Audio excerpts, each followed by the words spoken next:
Good morning. Today we look at Acts chapter 25, and Paul has been imprisoned for 2 years, and the Felix, who had been the head Roman official there, was being replaced by Festus. And so as we begin this chapter, it says 3 days later Festus arrived in the province. He went from Caesarea to Jerusalem, and what happens there? The chief priests and the scribes, some of the leaders, gave him a report against Paul. Imagine that. They can't wait, and the new guy's just barely in town, and they go say, hey, we got a gripe against this guy, and we want you to listen. So they went, and then they asked to have him transferred to Jerusalem rather than to be held there in Caesarea, where he, in the palace where he was. And then Luke tells us that these Jewish leaders were in fact intending to ambush Paul on the journey, ambush whoever was taking him on the journey, and make sure then yet that Paul didn't live. And this is 2 years after these 40 men had made this oath that they were going to make sure that Paul died. So quite a bit of time has passed, and it's still, Paul is still sticking to his guns about the resurrected Jesus.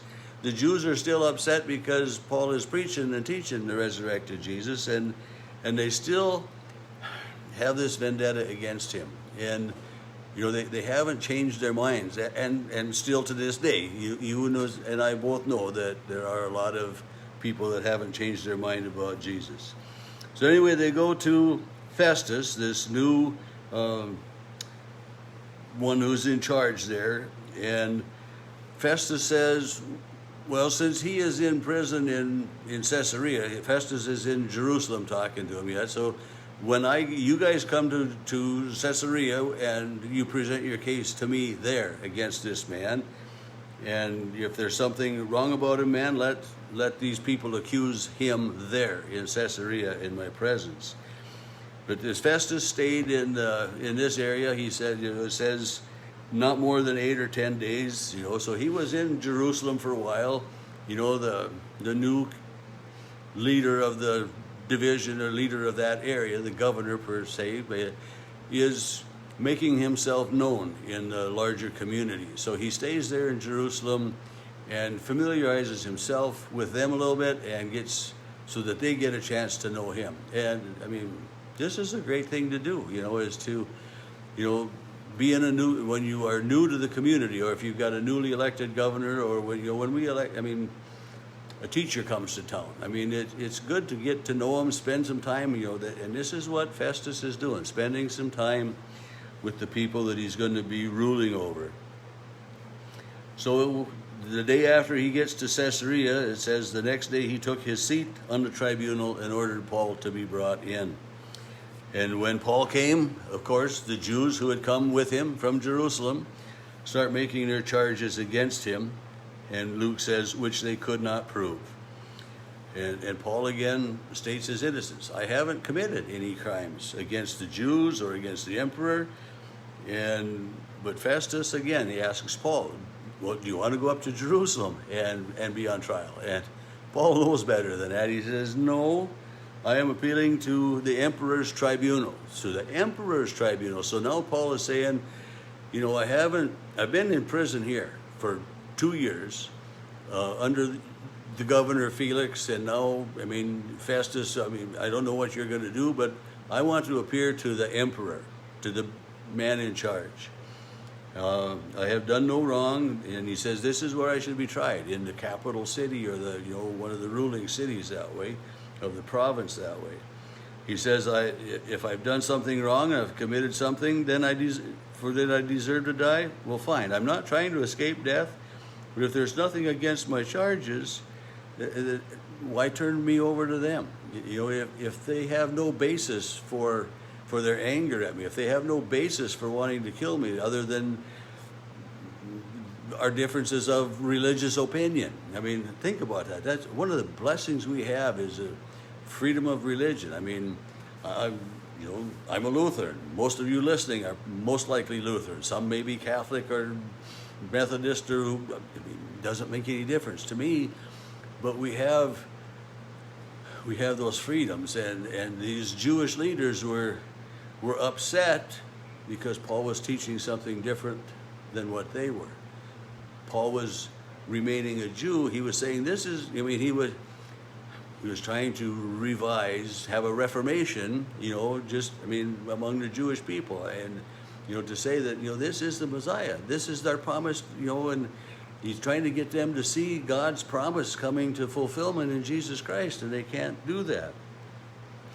But anyway, Paul appeals to the emperor. He says, they can't prove the charges, nobody can turn me over, I appeal to the emperor. I mean, that's like, taking it to the Supreme Court.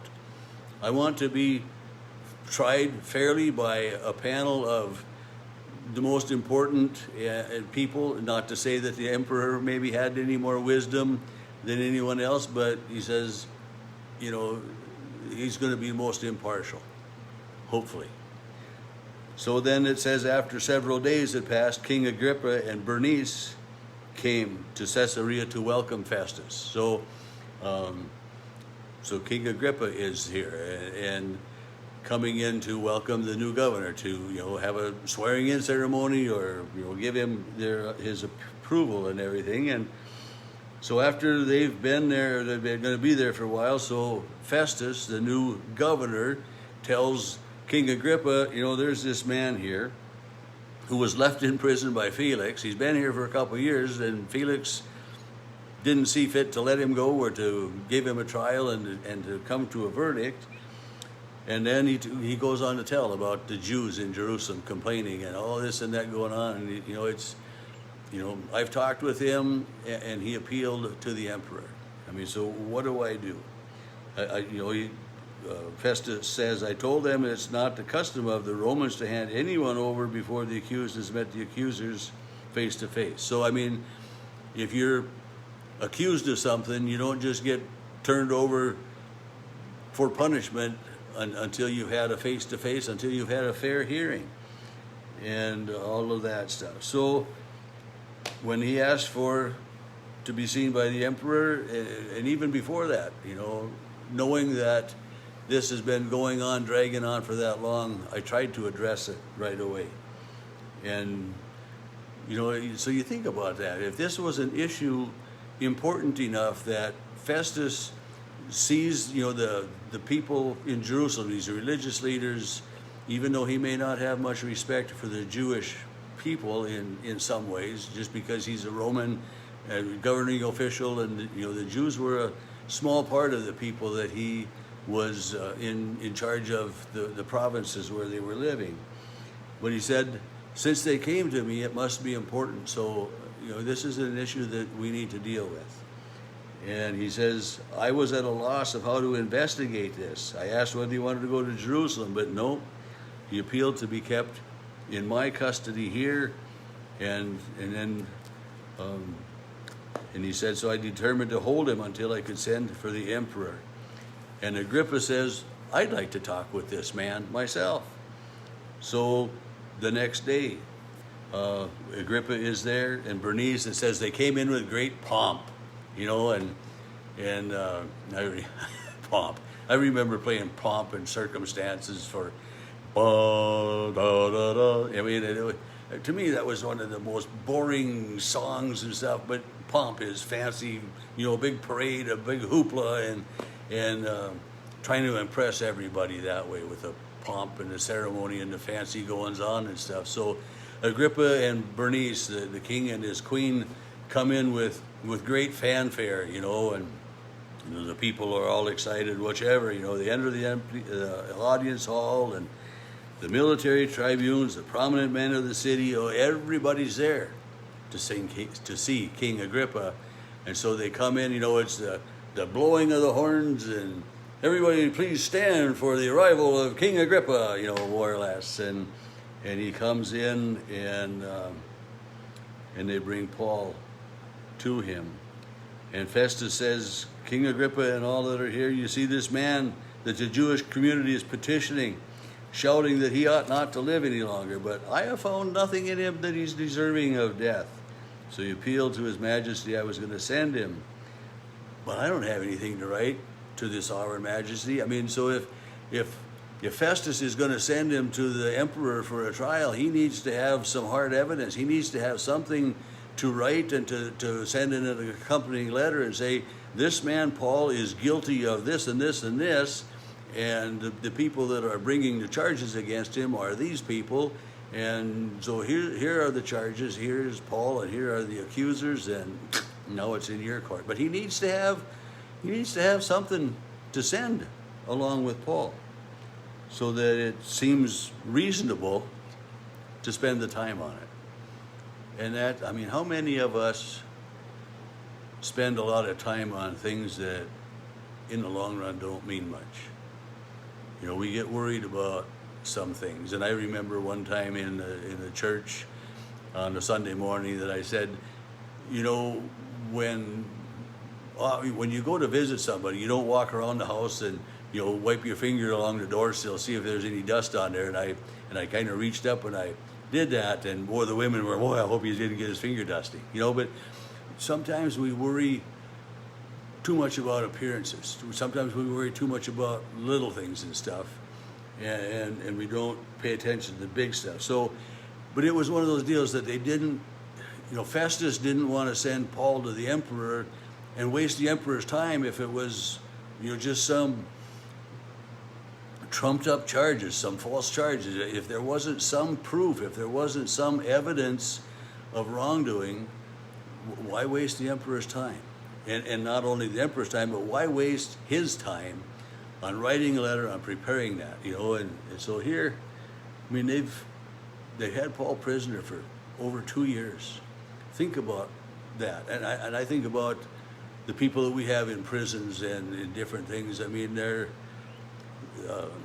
there's expense there. I mean, there are people that definitely need to be in prison for the safety of society and I'm not saying to let everybody go by any stretch of the imagination, but you know, when someone is incarcerated, when they're in prison that way, there's a cost, and we don't just put somebody in prison just for kicks and giggles. We want to make sure that it's worth the time and effort, and this is what Festus is saying to King Agrippa. You know, we need to determine whether it's worth the time and effort to send Paul. It seems, he says, unreasonable to send a prisoner without indicating any charges against him. So in the conversations that Festus has had with Paul, it sounds to me he hasn't found any evidence against Paul that's worthy of getting too worried about it. And that's the way God looks at us. In spite of our sin, God looks at us as there's just not enough evidence because I've forgiven him in Jesus Christ. So may you have a blessed day. Live in Christ's love and grace.